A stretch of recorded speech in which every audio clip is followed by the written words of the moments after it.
Not content with your content? You've come to the right place. The Discontent Show with Joe Kuzma. Every brand starts with a story. Here's how you can grow your business by sharing it. Now, with today's topic, the host of The Discontent Show, Joe Kuzma.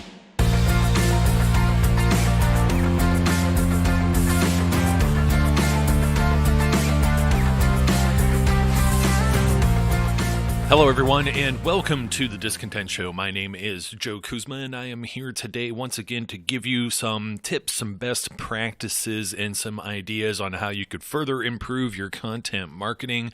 And among those 5 pillars of content marketing, of which I focus on personally, believe it or not, ding, ding, ding, podcasting. And today I want to talk about the best ways maybe to grow your podcast audience. I have 3 kind of topics here that are each in and of themselves some rather detailed categories that could even get into in further depth and detail. But I wanted to hit these real quick because this really pertains to you as a podcaster. You're trying to grow your audience, and podcasting is on fire. It's probably how you found me here. And with 15 or 20% growth every year, it also means you're going to not only be competing, there's lots of more listeners out there, a bigger audience that you're trying to grow, trying to attract. But there are other people that are launching podcasts at the same time, so you have more and more competition. So there are 3 specific ways you could grow your audience. Of course, I'm just going to tell you the 3 ways right now, and then we're going to get into each one of these in a little bit more detail here in this quick hit of an episode. And just to mind everyone that may be a YouTuber out there as well, YouTube is basically the same way that this works. Of course, there's going to be a few things here that are very podcast specific, such as talking about iTunes. However, a lot of these same best practices and tips are going to help you out in the long run if you happen to also simulcast on YouTube, that being your podcast, or if you happen to be dealing with video and YouTube specifically. So don't tune out. Some of this stuff is going to help you out. But the 3 ways you're going to want to attempt to grow your podcast audience is, number 1, SEO. What is SEO, Joe? A lot of people think it's voodoo, black magic, witchcraft, stuff like that. It's very true. When you go to KFC, you don't get to get the Colonel's secret recipe. They just give you chicken, right? And that's kind of like how it works when you're dealing with any of these search engines. Specifically, we know which one we're talking about big time is Google, but they have algorithms and they don't give those out. So it's just your best practices, maybe the best tip that you may have, and some tips and tricks in order to show up higher in Google search ranks. Of course, there's always that paid versus organic type of deal as well, where you get what you pay for. So if you're working for this for free, you got to put in a little bit of sweat equity here. You got to put a little bit of time and make sure you do some of these things to the best of your ability. The directories is number 2. You got to get listed in all of these different services I'm going to talk about in a second. And number 3, you got to know your audience. And I mean, this one's a pretty simple one. I've covered this before in other episodes, so I'll briefly touch on that. But first, let's boomerang back around to podcasting SEO best practices. In case you weren't aware, anything you do that's pretty much automated, I talk a lot about automation. I talk about simplifying certain things and making it more efficient for yourself. But of course, if you're going to go out and do that, you have to be careful because there are certain things that are best suited to a human versus a robot. And in the long run, it's going to be better if you end up writing your specific titles, your descriptions, your show notes. And when you do these type of things, you got to think like a person that's searching for a specific topic.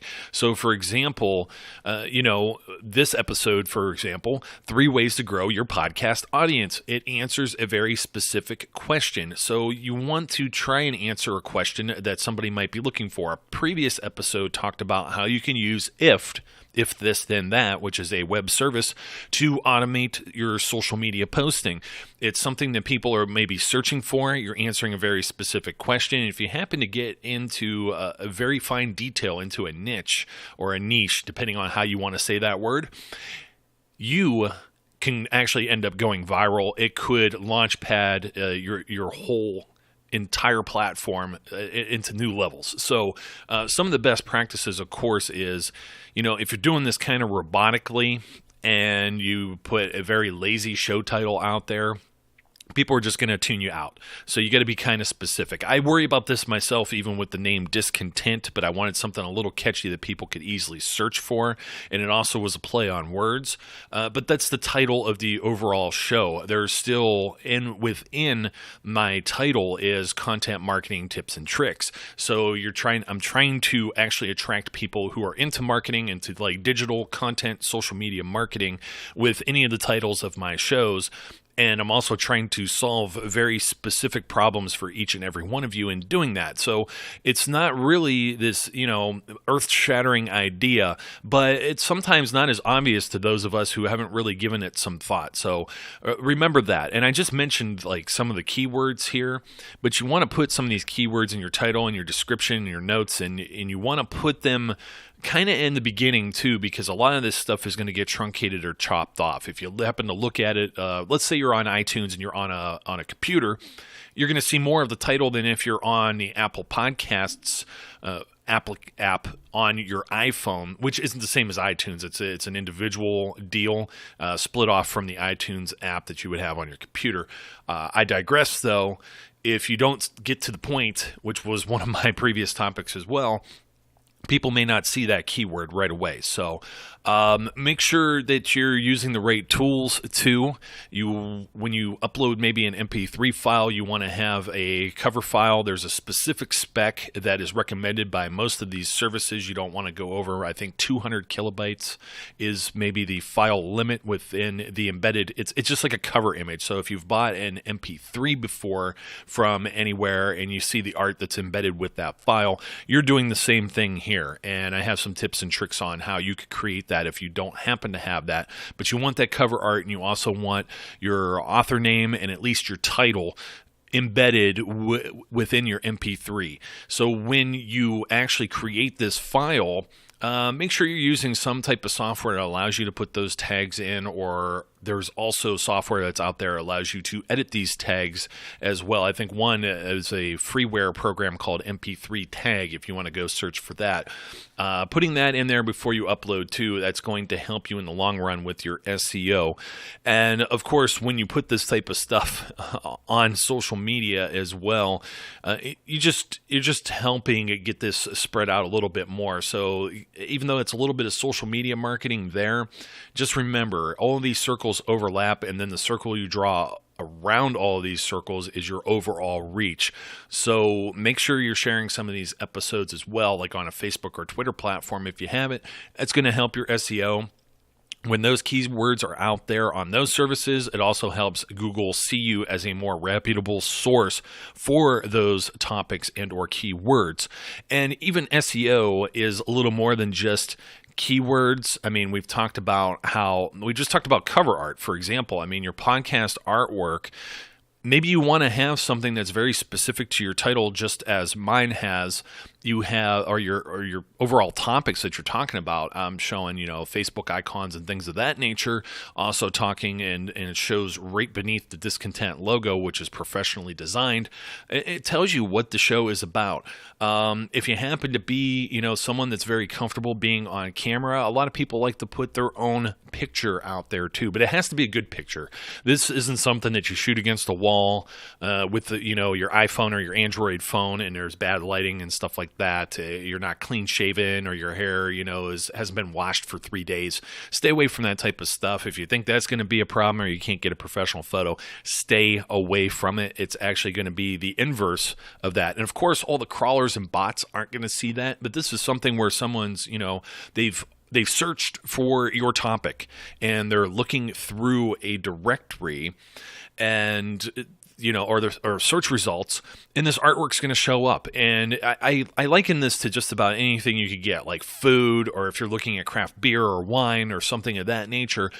You don't know what it tastes like. All you can go by is what the label on the box or bottle is as to whether it's going to entice you to purchase. So keep that in mind too. And you're going to want to have, if you have a website that drives all of this, just make sure that it's clean, easy to navigate, and doesn't confuse people, look out of date, or do anything else that may turn someone away.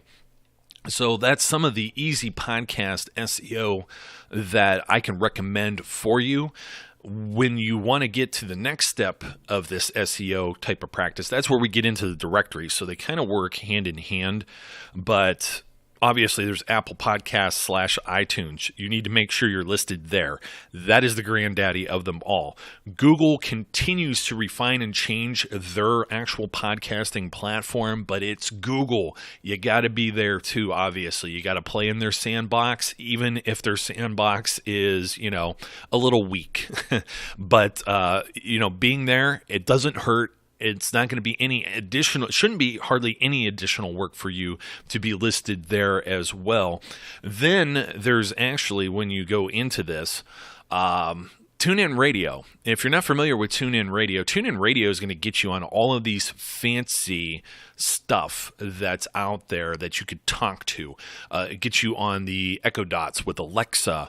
It gets you into the Google Home and the Google Home Assistant.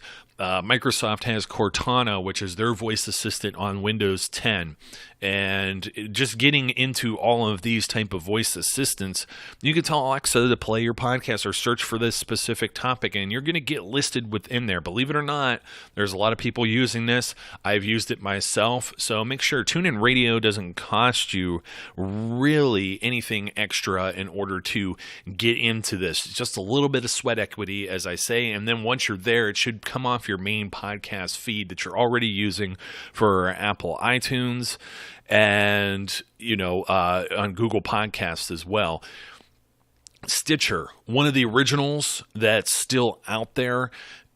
There's a lot of people that still use it. It's actually built into a car that I purchased maybe 3-4 years ago. It's actually built into the entertainment console as one of the options right next to Pandora. So don't discount this either, much like TuneIn Radio. It's just going to cost you a little bit of time to get set up there, and to just make sure you keep an eye on it, make sure it's updating, make sure it's refined, things of that nature. There's many other directories too that you can be listed in. Spotify is one that's growing. They have added their podcast section into there. They're trying to get podcasts up and running, and it's actually a little more smooth now than it was maybe 6 months ago. And even since their launch, it used to take forever to get in there. Now you can get in there fairly easy. Sometimes you may need to be with a premium podcast provider to make that a more simplified process, but you could easily do that. There are also some options with some free options with some of these premium services. They offer a more tiered type thing like a Spreaker or a SoundCloud, and there's people who listen there, and that'll also help you get into some of these other areas. The only downfall is if you're not paying for it, you're only permitted so many minutes of time or so many episodes before you have to start deleting old episodes. So you can only keep a few of your most recent things on there. Now, if you're a very trendy kind of news type podcast or news source, that probably isn't so much a problem as if you're like into a self-help such as myself. So keep that in mind as well. And then, those services like a Spreaker also help you get into iHeartRadio and some of these other platforms. Everyone's into podcasting right now, but definitely make sure you're in Apple and Google sandboxes. Make sure you're playing on their playground, and make TuneIn Radio a priority as well.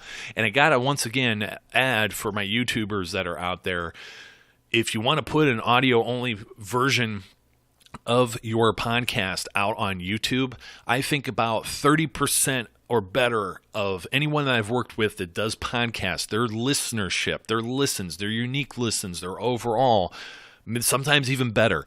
People listen to podcasts on YouTube. People even pay to not have ads on YouTube. They pay monthly in order to use YouTube on their mobile phones, so they don't have to have the screen on all the time, and it'll play in the background and kind of sync with their different Bluetooth things and controls and stuff. It sounds crazy, but YouTube, once again, one of the largest search engines in the entire world also owned by Google. They play very well together, so it's something to keep in mind.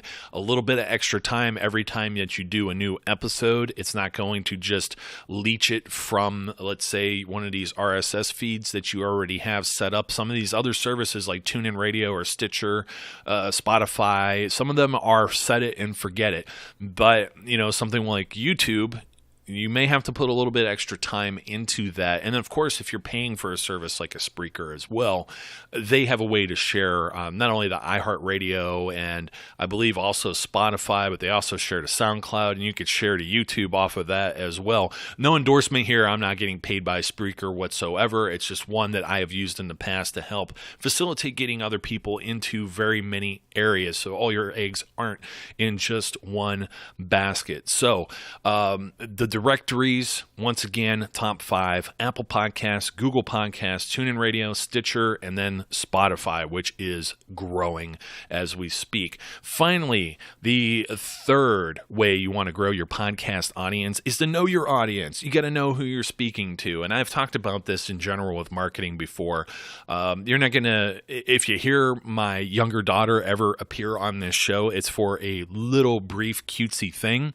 There's so much that people are going to tolerate with that type of thing. I kind of roll my eyes when people put their pets on billboards. You got to know the same thing when you're doing podcasting. You got to know if people are going to tolerate, let's say, harsh or foul language, for example, is one thing. You got to know what people are willing to listen to, how long they're willing to listen to you before you actually get to a point.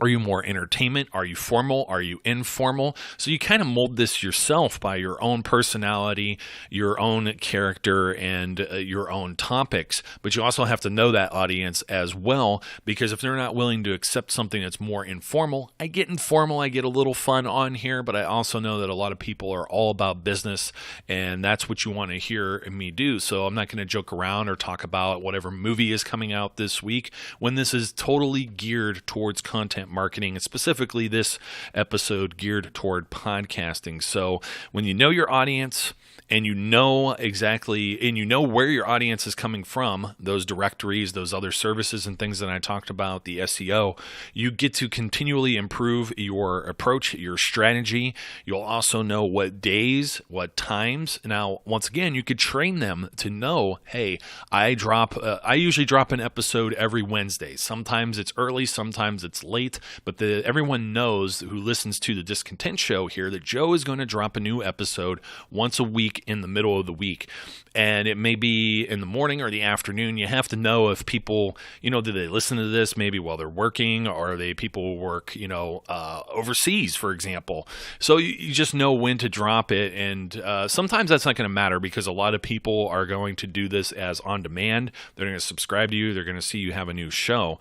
So, but if you're regional, if you're, not a worldwide type deal, then that's something to definitely keep in mind. Do you want to put something up like late at night right away, or do you want to schedule it to come out, the next morning or something of that nature? So definitely get to know your audience, know what you can and can't get away with, know what schedule works best for you and for them as well. And that's going to take your podcast a whole long way. You're going to be able to grow that audience. So if you have any questions for me, as always, you could find me over at joekuzma.com. There's a contact form, and it'll shoot me a very easy email right there, and I'll be sure to get back to you. I also check the comments here and there on the various platforms that I already mentioned, including YouTube. So don't forget to hit that subscribe button. And until next time, I thank you for listening, and I always encourage my listeners to be safe, be good, and I'll catch you later. Hi folks, this is Joe Kuzma. No, don't worry, you're not hearing things twice. I'm just here to say, from the bottom of my heart, thank you for listening to today's show and being a follower and subscriber of the Discontent Podcast. And I want to remind you that if you're interested in more information about all the various things it is that I do, whether it be about this show, content marketing, or you want to ask a question, you may visit me at joekuzma.com. That's JOEKUZMA.com. Or you can follow me as well on Facebook. Make sure you get the page and not the personal profile. Sorry, it's only for friends and family. Also on Twitter at Joe_Kuzma, LinkedIn or Instagram. Also, don't forget, if you haven't already, subscribe, whether that be on iTunes, YouTube, or your favorite podcast provider, so you don't miss out on any of the great episodes that we have. Once again, thank you again for your support, and I look forward, as always, to speaking and interacting with each of you again soon.